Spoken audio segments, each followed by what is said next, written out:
So my point in that is I would caution people to not use AI around determining or driving the values of the public leader.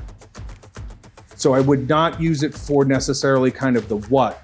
I would use it to help with the how, right? How do we go out? How do we engage people around this legislative initiative? How do we go out and target persuadable constituents?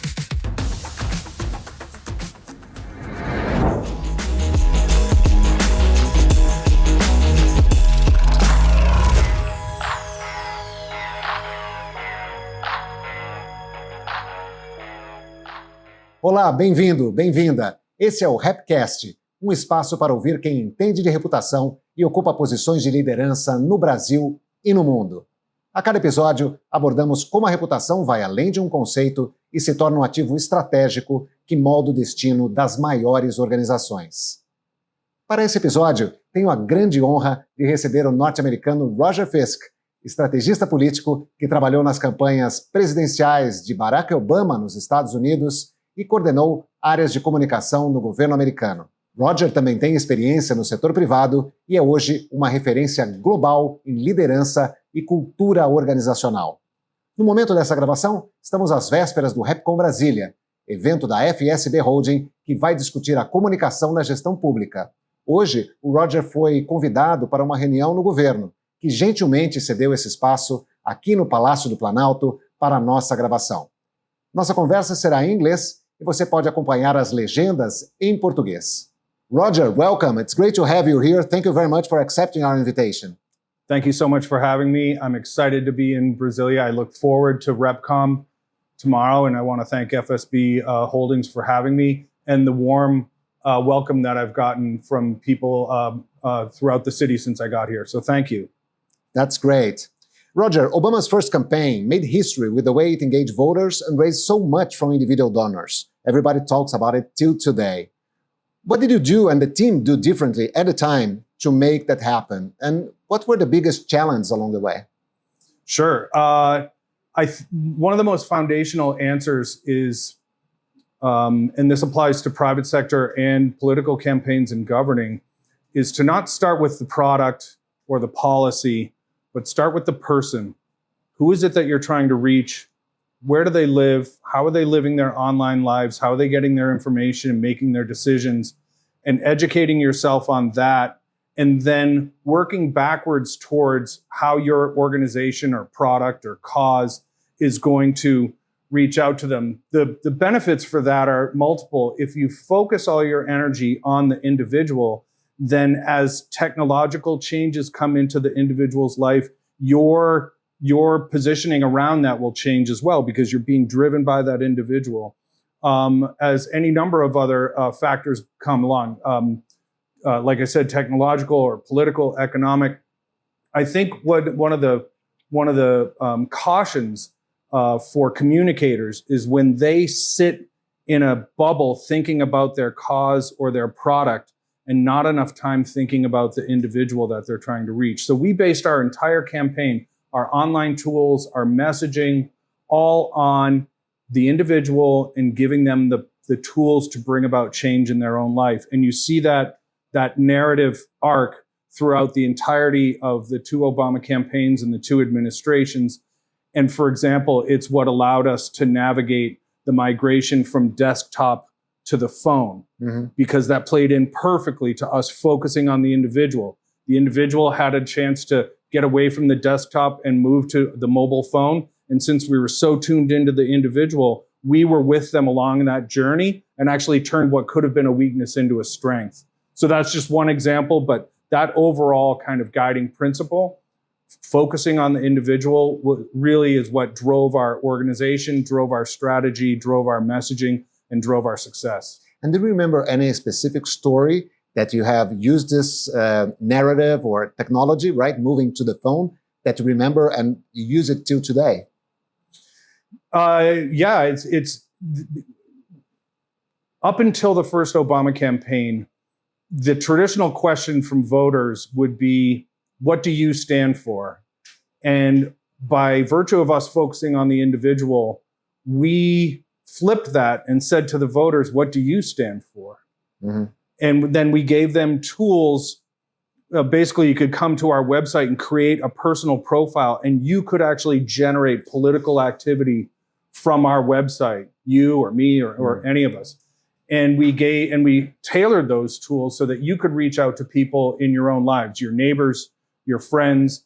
We even built tools into it for specific professions. So a nurse or a teacher or a small business owner could actually reach out to other nurses and teachers and small business owners.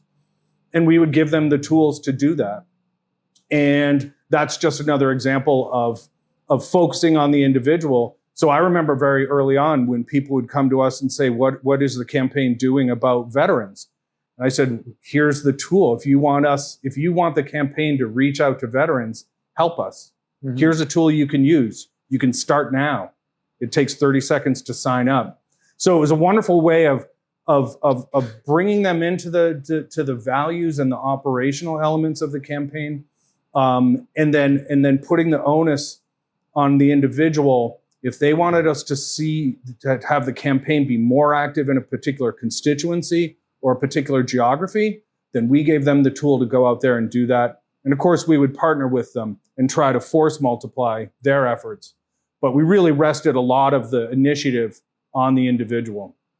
That's great. And moving now from campaigning to the administration itself. Obama has faced several challenges, but nevertheless, he built a remarkable reputation, something that's studied till today, and even received a Nobel Peace Prize, which is amazing, considering all the challenges and wars and everything that happened. How do you think he managed to do that as being the US president? And what lessons can we learn from it? I think what's very, very important in a governing context and in a political context and in a corporate leadership context is that the CEO or the president, the senator, the governor really needs to have a very, very clear idea of not only who they are, but why are they doing this work? Why are they embarking on this campaign? And then they also need to be very specific about how they build a culture around them. I'm going to speak about this at RepCom quite a bit tomorrow, but we live in a world where people think that the way people perceive them is driven by what they say, when in fact perceptions are really driven by what you do. And by building a culture that really was based on his values of fairness, integrity, empathy, that became a kind of self-reinforcing ecosystem, if you will, so that his campaigns had that as part of their culture, and then that built into the administrations. But anytime I talk to anyone who's thinking about running for office or in any kind of leadership, I tell them to start with a blank piece of paper and to sit down and think through exactly who they are. What is this organization? What are the challenges, and why do they want to embark on this? Because if they don't know that, if they can't answer that for themselves, they're going to build a culture around them that doesn't know that, and then that culture is not even going to know what the culture is actually selling. Your comm staff and everyone else.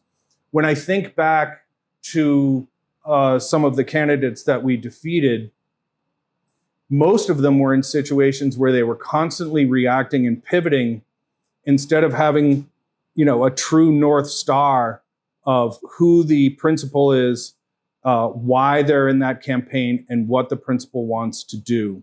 So that, to me, is how you build a legacy, is by having a very clear set of values and making sure that how you operate, how you hire people, how you onboard them, and how the whole organization functions every day is an amplification of those values.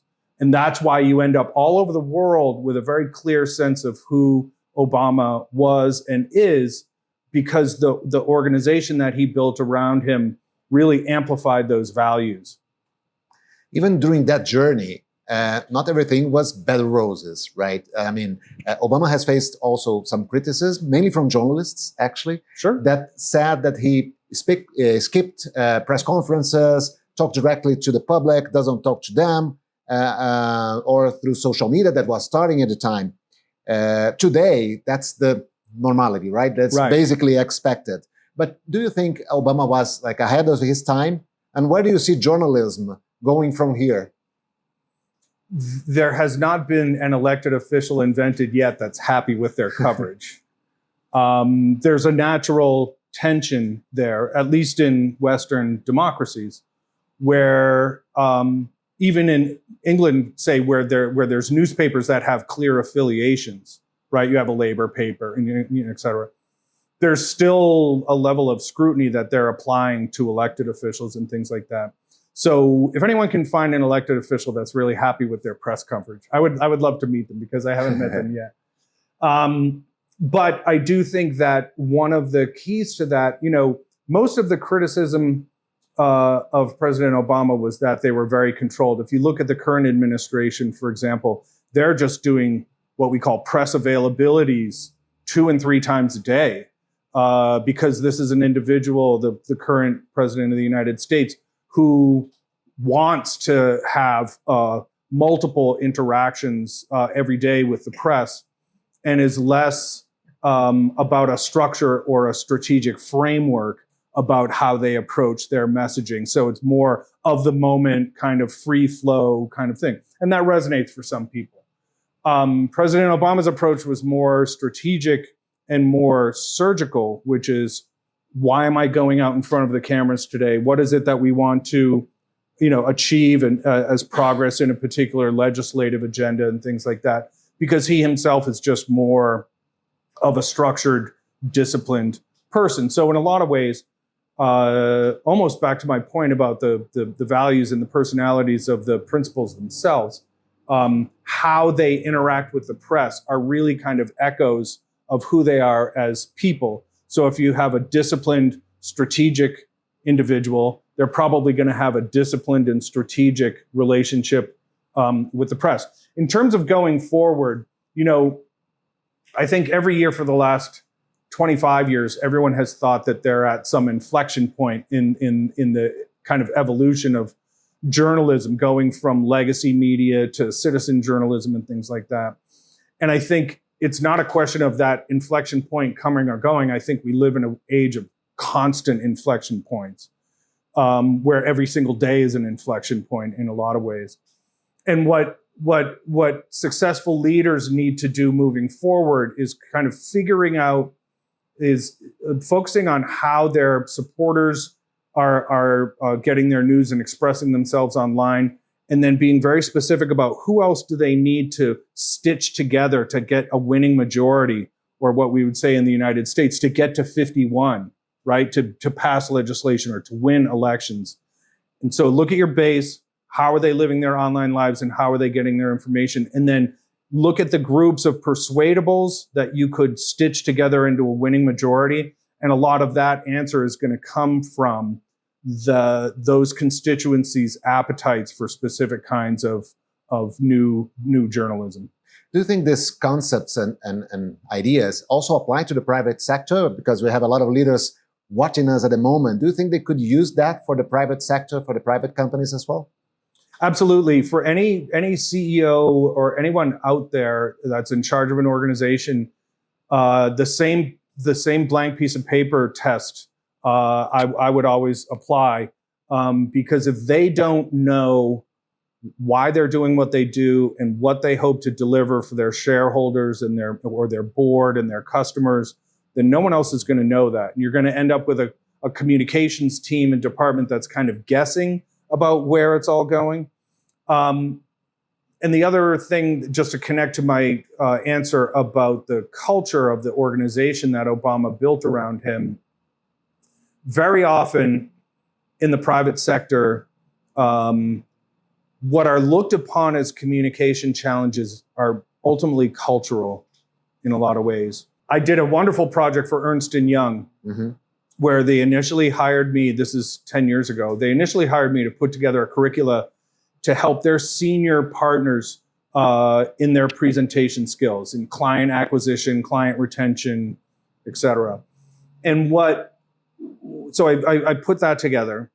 And then they actually asked me to do what ended up being a 2-year roadshow around the world and deliver that curriculum.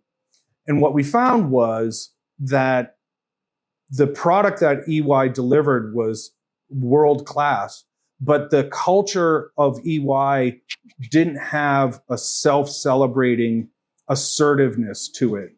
Bain Consulting has that. Boston Consulting Group has that. But EY, for some reason, but for being more of a legacy brand, didn't have that as part of their culture. And so that's what had to be kind of boosted was this willingness, this appetite to assert themselves. And so at first glance, it was a communications challenge. But when we actually got into the root causes of what was going on, it was a cultural challenge. But those are the parallels between what I've seen in presidential campaigns and corporate America. And then ultimately, and this is where I'll end, but ultimately, people have a part of their brain, or what we in American politics would call their gut, where they just look at someone and they decide whether or not they believe them. Mm-hmm. And if a leader, a CEO, or an elected official knows exactly who they are and why they're doing this and what kind of value they want to provide, then most people will look and listen to that individual and say, they are who they say they are. And that's the foundation for any kind of persuasion or any kind of buy-in that you're going to ask of that individual is this person who they say they are? Mm-hmm. And that all, to me, gets back to the principle, knowing exactly why they're embarking on corporate leadership or serving in office. Great. And coming back to your public experience, after the White House, the campaign, you also work at the Department of Commerce. And currently, we are living the tariff wars, right, in the current mm-hmm. administration. And Brazil was caught in the middle of this for political reasons, as we know.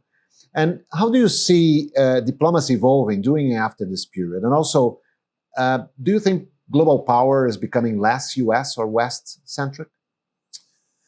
So let me try to take those. Very complex question. No. Take your time. I'll take the tariff. Both the way the President Trump operates is very personal, and he, in many ways, is very good at that in terms of reading situations and people. I think there's a disconnect between. So the personal element is very key to diplomacy and commercial diplomacy, et cetera. But it's not diplomacy itself. And what I would recommend both to the President of the United States and other leaders is that their embassies and their consulates and their professional staff are there for a reason, that there's a certain level of continuity within the civil service around complex dynamics. And the idea that a lot of these complex trade relationships would all be somewhat simplified to just personal dynamics, I think is not giving it the full complexity that it requires, because I think having a more robust diplomatic conversation, which is not only the leaders, but down to the working group and down to the embassy and a whole bunch of other things that I'm sure you know, that's how you build a whole trade agreement, for example, with another country. So my recommendation for the long term, just to even have more sustainable policies, is to pursue that track. There's a reason why we have embassies and experts in a lot of these trade areas. Everything from export controls on through dual use technology and a whole bunch of different things, is so that you can lay out not only the basics of these trade agreements, which usually are worked out before the principals get together. What really is the most difficult parts of these trade relationships are things like the verification and the remedies and the enforcement mechanisms. Those are the things that take a lot of time, but those are also the things that allow a trade relationship to really flourish, because that's what we all want to see ultimately. And what do you think would prevent this to escalate, relating to the Brazil and U.S. relation at the moment? And if it escalates, what will be the best way out, do you think? If there is one. If you look at how Prime Minister Carney from Canada has approached his dynamic with President Trump, I think there's a lot to learn there in terms of level setting from the very beginning. I just found how he came into that to be very interesting. And then ultimately, as discouraging as it can be, I do believe that the working group level, the ambassador to ambassador, the secretary, the deputy secretary, the assistant deputy secretary, all working their connections in embassies and things like that, that really can be the foundation that can endure some of that turbulence that comes and goes with the personalities. For example, even in the last 2 weeks, we've seen some encouraging signals from the Trump-Lula dynamic, which we can all welcome. But I think having a more robust foundation for those conversations to play out on, that's the way to bring some stability and some structure to this, so it's not just personality driven. And going now to a more general angle of communication, public communication often faces a lot of difficulties in communicating because it doesn't reach the regular people's lives. Normally they talk about very technical things. In the private sector is the same. It's very difficult to get to the real people or to their real concerns. How do you think we can make these messages more relatable, more simple? Well, a simple thing, to go back to one of my earlier answers, when I talked about focusing on the individual, I go into every project, job, task, anything with questions, right? I'm very leery of people that come into a situation or a project or a job thinking that they know everything. And what I mean by that is what I call the attention economy. The competition for people's clicks and eyeballs and online time is so intense that if you just become another kind of robotic voice talking to them about the value of your product. So here's the difference, and it's psychological, and it's very honest in my mind. If you say, hi, voter or person in Brazil, I want to talk to you about my policy for modernizing the electrical grid. I am the proud co-sponsor of ... and it's going to be billions of dollars over 10 years, and it's going to mean this, it's going to mean that. Okay, that's how a lot of public communications would normally work, talking at the individual.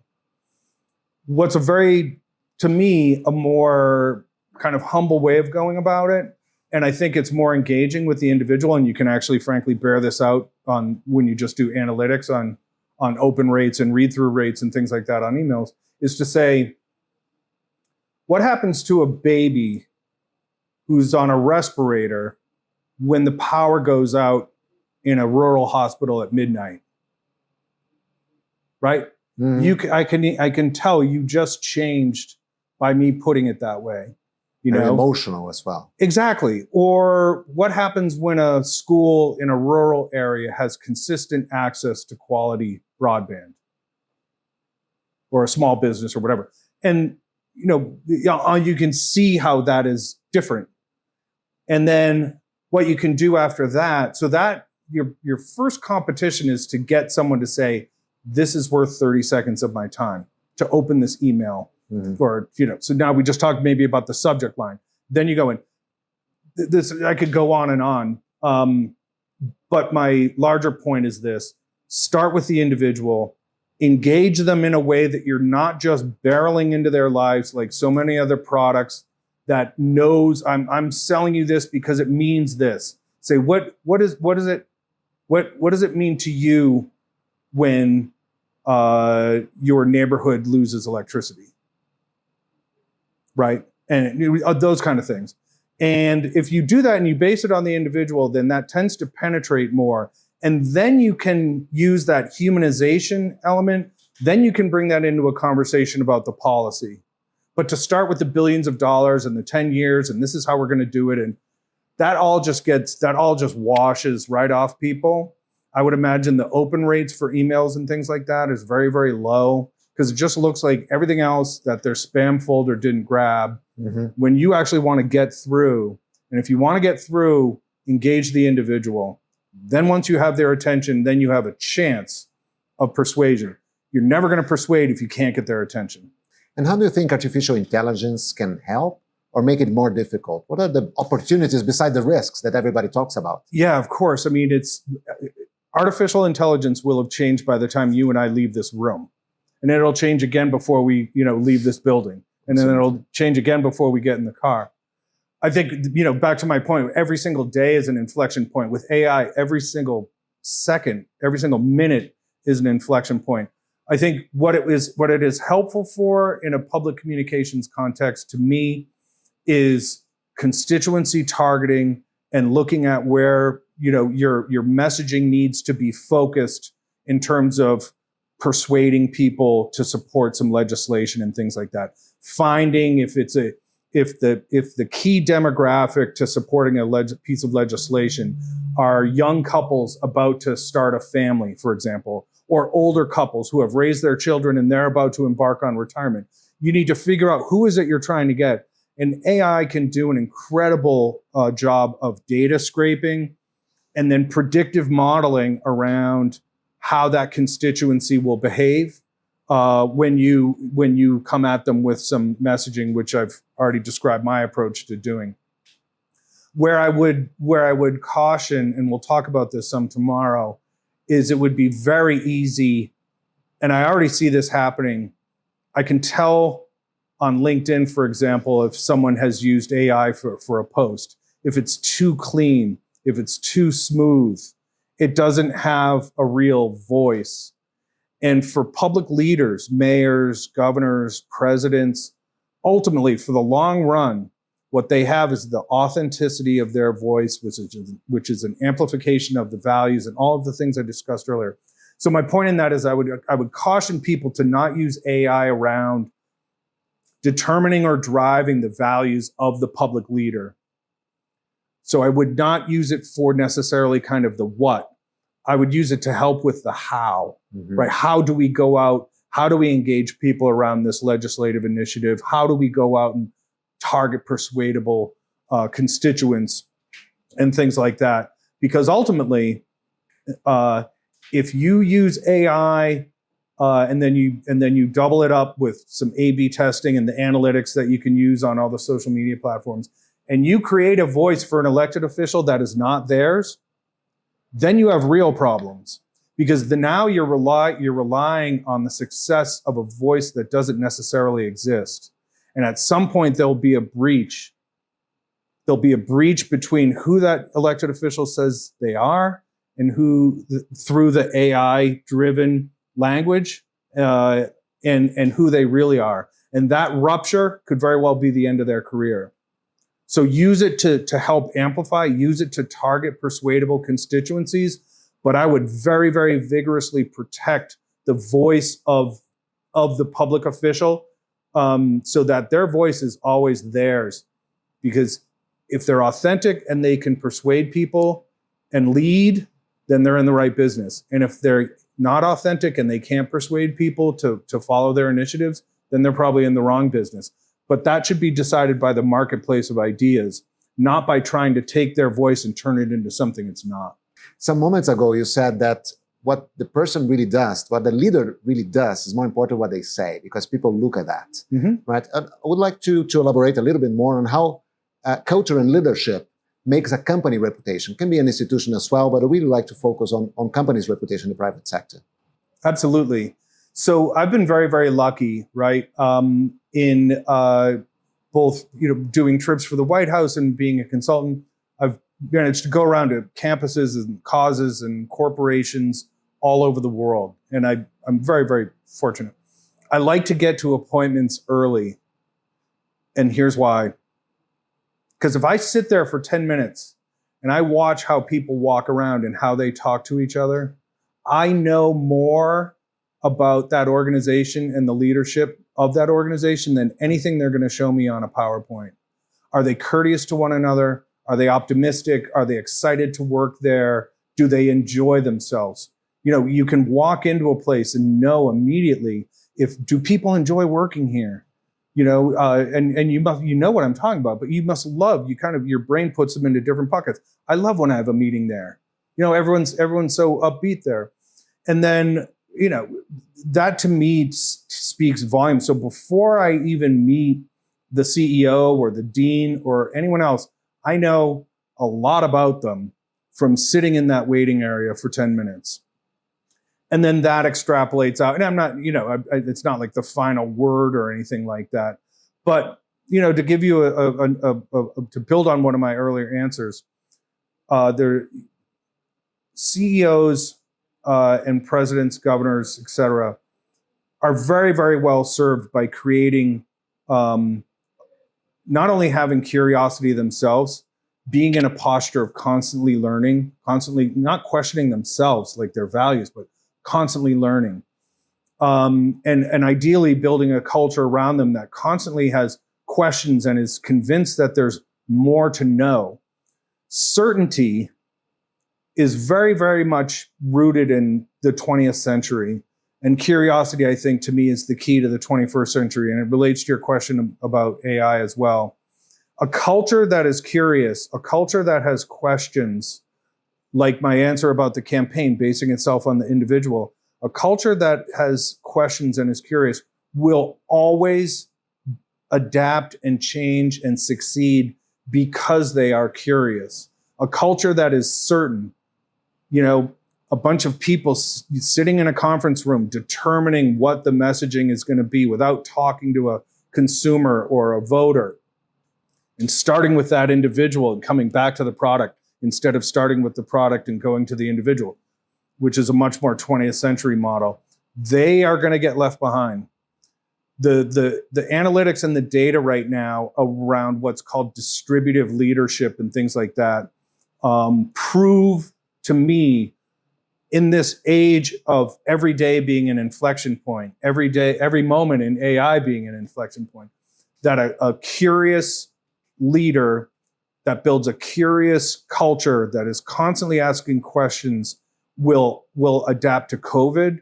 It will adapt to AI. It will adapt to whatever the next thing is that you and I can't even think of right now, as opposed to a leader who is certain that they know all the answers and they don't have any questions because they know all the answers, which creates a culture that doesn't have any questions because the culture believes it already has the answers. That culture will fail ultimately. The curious culture will succeed. That's great. We are moving to the final stretch, Roger. Okay. I'd like to make a quick fire round. Are you ready for that? Okay. Okay, so what was your very first experience working on a political campaign like?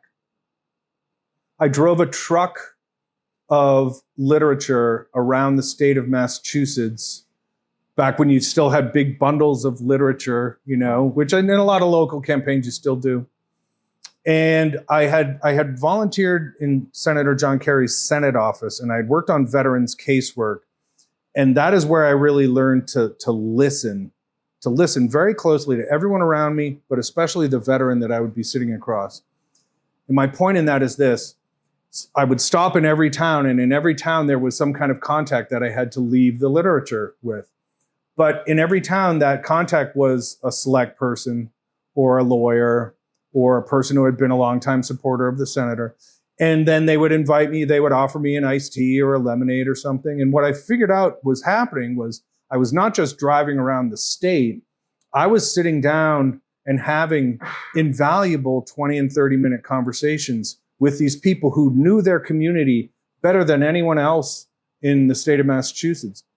So that's the answer. Drove around Massachusetts, 351 cities and towns, bundles of literature, and told myself to listen every step of the way. And it served me well up to this day. Wow, that's beautiful. That's the basic roots of politics, right? Door to door, shoe leather, door knocks, phone calls. That's great. And what did you do with your first paycheck or bonus? Well, I sang professionally when I was a kid. So my first paycheck was as a member of a choir. And I think I probably took my parents to McDonald's or something with it because I was 7. Wow, but you shared at early age. I like to think that. We all tend to mythologize our youths, but I hope I did something like that. That's great. And how did you handle your very first mistake? In politics? Can be. As you wish. Because if it's romance or something, that's a completely different set of... No, I